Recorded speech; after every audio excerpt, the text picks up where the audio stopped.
Hello everyone, welcome back to my channel. My name is Sara and today we have the lovely Hannah Stewart again to make a video about astrology in order to reply to the questions you've been asking us for the last couple of weeks.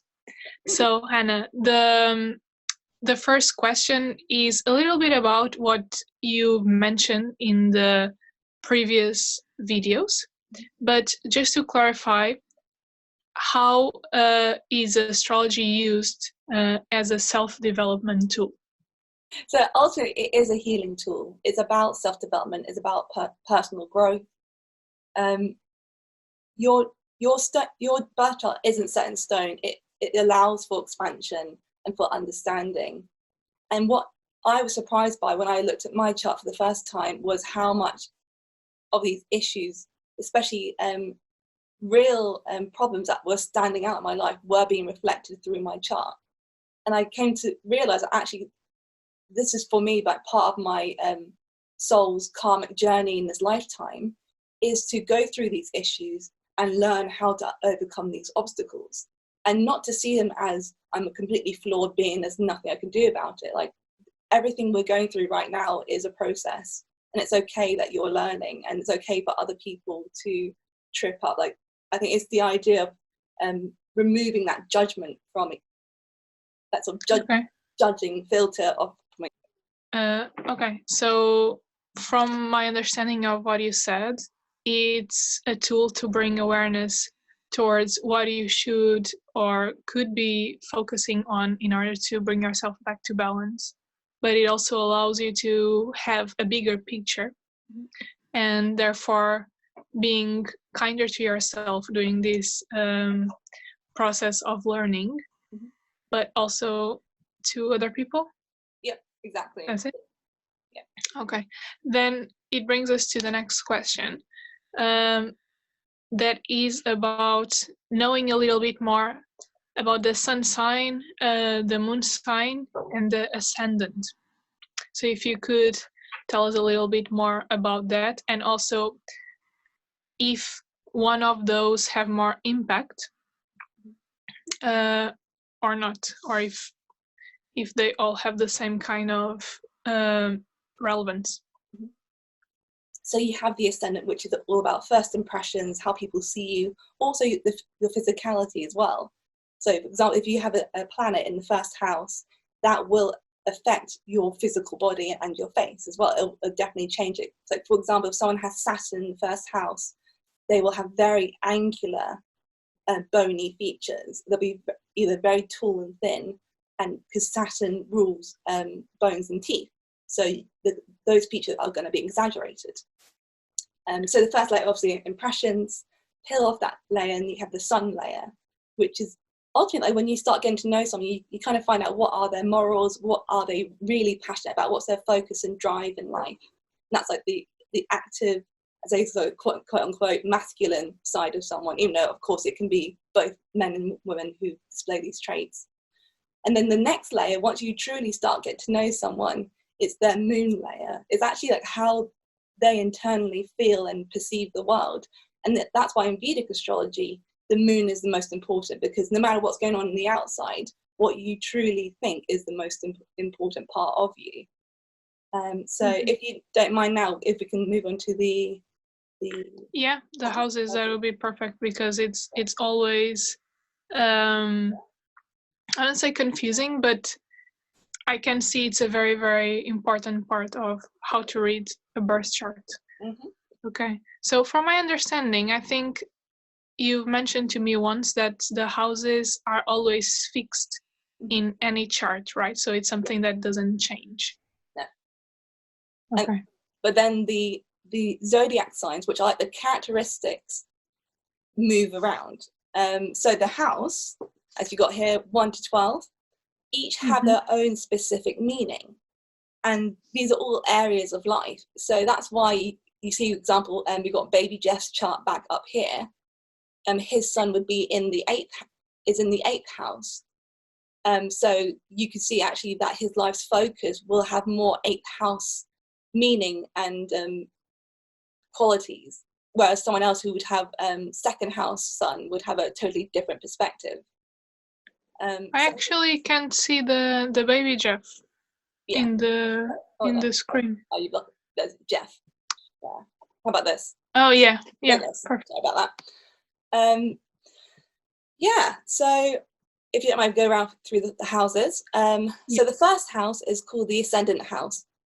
This is again where it's all about ego, sense of self, the first impression people think of when they see you, but also the qualities that you want to try and create for your life as well. So for example, I'm Pisces rising, therefore I want to be able to create and connect with the qualities of the sign Pisces. And next we have so the first house is to do with Aries. It's all about taking initiative, taking action, sort of striving out into the world. And the Aries sign is the child of the zodiac, so it's all about sort of striving for being entrepreneurial, sort of initiating projects. And that's why, as for yourself, like, it's a healthy thing for your ego, for a balanced ego, is to be proud of your own opinions and have a strong sense of self as well. So the second house is a house of Taurus. This is about our obviously material possessions, security, our income, how we connect with the world. It's all Taurus is ruled by Venus, so it's obviously about enjoying the physical world, whether it's through food or through clothing, basically materialism. And it's having a healthy appreciation of that as well. Mm-hmm. Next we have Gemini in the third house, local community and communication, also about resources. Also the second house can be about early education, and the third house can be about education as well. And the third house also is about siblings, about writing, and basically a keen desire to want to understand like what's going on right now, like instant communication. And that's what like Gemini is very much known for, is like that wit. And basically, if someone has a strong Mercury in their chart, if it's like exalted in Virgo or in its own sign Gemini, then these people have a natural talent for communication and for writing. In the fourth house, at this point here between the third and the fourth, you have what's called the IC, and it's called the Imam Coeli. But it's called IC for short. This means it's your personal, private home life. And it's opposite the 10th house, which is called the midheaven, and that's like the social view of you, your reputation and career. Whereas this part here, which is next to the fourth house of Cancer, which is about home, family, roots, foundation, also the house of the mother as well, is about who you are at home, is about what brings you comfort, where's your heart truly at, and also like what's your true persona when like out from the outside world. And that's why it's always interesting to see like how it's always like this opposites of views. So someone who may be really gregarious outside other people actually could be really shy and passive at home. So it's always depending like what's at the MC and what's at the IC. And again, also the fourth house is about the mother as well. So you can definitely tell a lot about your parents through your chart by looking at the fourth house, and then 9th and 10th for the father. Okay, so next house of Leo, and fifth house of creativity, romance, dating, also house of gambling, also house of children. It has these qualities. It's also like, because Leo is very much a very joyful sign, and because Leo is ruled by the sun, whereas Cancer is ruled by the moon. Leo is all about shining forth, being a proud individual, but also wanting to spread joy to other people in a very selfless manner. And that's like when someone's got a healthy ego, they can do that by being a really positive example in their community, and they have that strong solar energy. And you can often see about if there are transits of planets going through the fifth house or making aspects to the fifth house, that can indicate children. So, which is always interesting to learn. Okay, and so the sixth house is the house of Virgo. This is about day job routines, health, basically our day-to-day work, like what we're doing, like how you look after yourself at home, how you are at work. Also, it's the house of open enemies. This is why the sixth house can have a bit of a reputation for being a bit scary, because, you know, no one wants to deal with enemies, but sometimes it could be with people who you just don't click with. And this is where there's Virgo energy of sort of striving to be perfect, but also dealing with making sure you're looking after yourself as well. Like sometimes it's just being realistic, and I think Virgo does a good job of sort of maintaining that organized sort of level-headed view of life. And also it's a house to do with medicine and nutrition, so you can see a lot of people who are doctors and nurses or who do alternative healing practices have a sixth house connection. So the next house we have is the seventh house, and this is the house of Libra. As you can see, it's opposite the first house, and the house of self is opposite the house of partnerships and relationships. So, oh, you okay, Sarah? Yeah. Oh, you good? Okay, cool. And this is to do, again, like it's on the what's called the descendant. You have the ascendant, which is you, and descendant, which is your values, like what you appreciate in life, but also what you appreciate in a partner as well. So, for example, first house for me is Pisces. Therefore, the opposite house to Pisces is Virgo, and I would therefore appreciate Virgo qualities in a partner. And yeah, it's just always interesting to see, like, throughout the whole chart, it is about this idea of opposites. Like, if you look at, like Aries to Libra, they have this theme of being able to help each other. Even though they're wildly different, they also would be able to help balance each other out. So, like, yeah. So next house is eighth house, the Scorpio house, another scary house because you see death there, but also sex, so it's not too bad. Then you have transformation. It's also about the house of other people's money. So it's about banks, about taxes, about inheritance.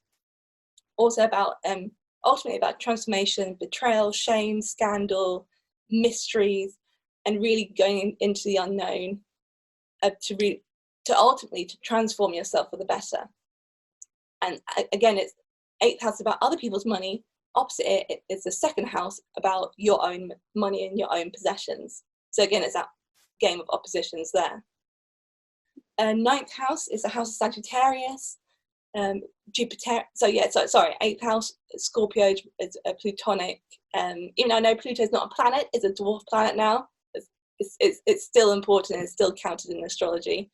You have Jupiter here that rules Sagittarius, and the ninth house is all about philosophy, travel, further education, and laws and religion, long distance travels and ethics, and again also the father. The father would be here because with male role models in our lives, we also want that someone to teach us about the ethics of the world, like the worldviews, philosophies. And I think that is often seen as a masculine role to play. Like the 10th house is about public image and career. Yeah, again, it's kind of been shifted into this masculine role. But if you have the moon here, which is obviously the moon represents the mother, it could mean that your mother is the one who teaches you about these qualities of life. So it doesn't necessarily mean it has to be always the father who teaches you. In the same way, like if you had the sun in the fourth house, it would mean your father would have the nurturing qualities of Cancer, and you probably would have there'd be a stronger presence of your father in your home. So yeah, the ninth house is great. Jupiter is called the guru in astrology, and ultimately it's being a teacher. So you can see a lot of lecturers and teachers who have strong connections to the ninth house. The 10th house is ruled by Capricorn. It's a Saturn ruled sign. So again, public image, career, legacy, reputation. Ultimately about public image, like how they see you, like building up your status, also about your boss as well. And also it's to do with government and working class. So Saturn is probably one of the most, cherished planets in astrology, because it is the one who teaches you the most, who grounds you, but also puts challenges in your way so that you grow. Whereas Jupiter is very much about being able to give you opportunities and teach you, but it's also through like good luck, and will help you to find out how you can best go through life. But Saturn is really the one who will challenge you. And at this point as well, at the 10th house is the MC, the midheaven. So it's again all about, I've heard it being called like your online persona. So obviously how people perceive you. But again, obviously wildly different to what your internal home life could be as well. So next we have the 11th house of Aquarius, which is about humanitarian causes, technology, future thinking, to do with social networking, friendships, hopes and wishes. Again, this is a house that is said to build with time. So obviously is with technology and sort of future thinking is about going towards the future, helping other people, building up a strong society. And you can see it by it being opposite the 5th house of Leo, because Leo obviously wants to does give out love and joy, and wants to be a strong presence, but it's coming from its sense of self that it does it. Whereas with Aquarius, it's about creating that sense of community. So it's not just about Aquarius, even though Aquarius does have that connection with being eccentric and sort of marching to the beat of your own drum, but not to the point of wanting to be center stage. It's actually wanting to help build a better future. And so the final house is Pisces, 12th house. It's also called a scary house, but because like the 8th house, it's just misunderstood. It's about the collective consciousness, psychic abilities, spirituality, the unknown, the afterlife. Conspiracy theories can also fit in here. It's also about, like what we don't know, what happens in society, what happens behind closed doors. Also of hidden enemies as well. So people who you actually don't know could be sabotaging you behind your back. Again, opposite the 6th house.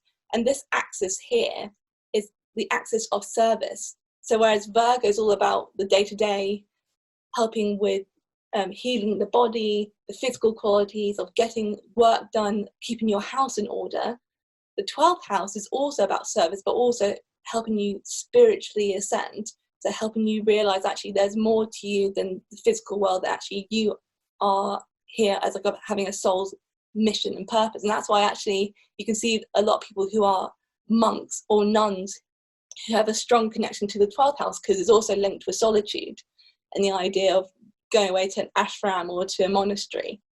And yeah, that's it. Okay. Yeah. So what would it mean for two people that had an identical birth chart? That was another question. How do you think that would impact? So for having an identical chart, it could mean that they could have similar outlooks in life, similar challenges, similar perceptions as well, like similar gifts, and maybe even karma with that as well. But ultimately, I feel it's such a difficult question to answer, because obviously, like when I was born, I wasn't the only baby in the maternity ward. There are other children who were born exactly the same time as me. But because we'll all come from different families, with being raised by different people who have their own natal charts with their own karmic baggage as well, like it's gonna change us for our own perception. So it's like the idea of, we've got two families, obviously all same signs. If one child goes to an abusive home and while the other one goes to a stable, happy family, of course their lives are going to be incredibly different because of how they've been raised. So it's that question of nature versus nurture as well. Yes. But would you say that they would have, as a soul, they would have the same goals? You know, they wanted to achieve the same goals, learn similar lessons, and be prone to experience the similar challenges. Yeah. Would you say that's okay? That's what would. And it doesn't necessarily mean it's going to be playing out in the same way as well, Mm-hmm. because also I believe with our the question of soulmates and soul's purpose and mission, there's a reason why you're born into the family that you are. And like with my chart, my parents, I can see like that those connections there. And also you have to pay attention to your North Node and South Node. Like there's groups of people who come back at the same time and obviously have the same charts, and North Node, South Node, and outer planets, because the outer planets take a longer time to transit through the zodiac. So with that, there's a theory about groups of people who have all experienced the same sort of trauma experiences in past lives, if we're going to go through that. Yes. Yeah. Thought, then they come back in order to fix those issues. Because how many people, there's so many people in the world, of course, we're all going to have similar experiences. And that's why there's a group of people, like my group, called the North Node Aquarians, that we're all coming back to strive towards that North Node path, because we've been denied that before.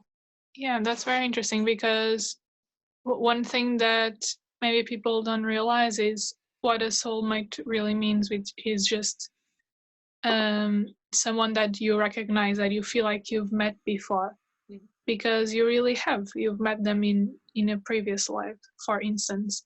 And when we reincarnate and we are here in this lifetime, each one of us will have our own set of challenges, goals, and lessons to learn. And of course, as you said, the families we have with us.